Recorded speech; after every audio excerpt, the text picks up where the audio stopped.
Now let's look at a logarithm with a different base. Instead of 10, we're going to look at something called the natural logarithm that has a very strange base. This base is the irrational number e. Now, out of irrational numbers, you are more familiar with another irrational number that has a symbol for it. The irrational number pi has the Greek letter pi as its symbol. This one has a lowercase e, and its value goes on forever, but for the first few digits we can see that it's 2.71828182845. The e comes after the mathematician it's named after, Leonhard Euler. To give you a little bit of background, Euler was a Swiss mathematician in the 18th century. Something interesting to note about Euler, when he was in his early 30s, he contracted a fever and became blind in one eye.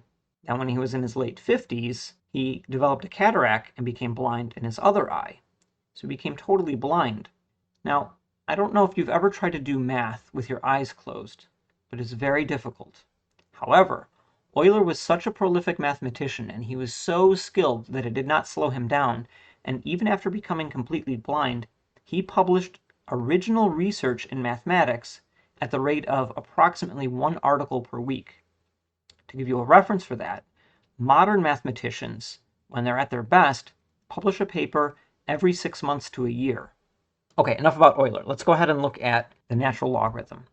We noticed that in exponential models, f of x equals e to the x was one of our exponentials. And so we have seen this base for an exponential before.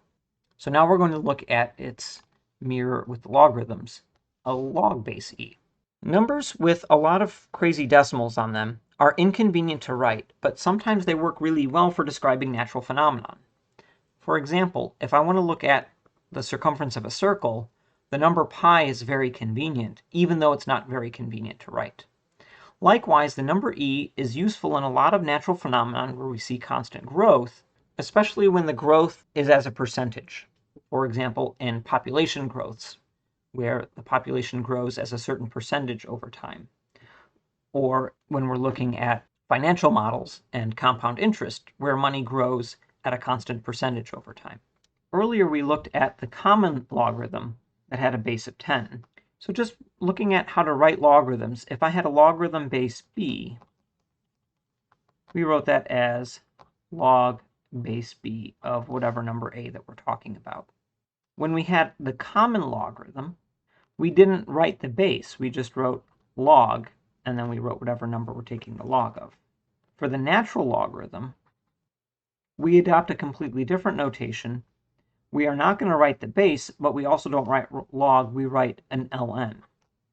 Now, it seems strange that we would write ln for natural log instead of nl. But this notation wasn't developed in an English-speaking country. This notation was developed in France. And in France, the word and the adjective order are reversed. So instead of saying natural logarithm, you would say logarithm natural, except using French words. And so that's why we get the ln instead of an nl for natural logarithm. So ln of x denotes the logarithm with a base of e. When we do logarithmic regression, we are going to default to always using natural logarithms. So just remember, when you see natural log of x, ln of x, it's just a special kind of logarithm. On your calculator, it has its own button. Remember that we had the common logarithm that was just log. So I wanted the common logarithm of, say, 15.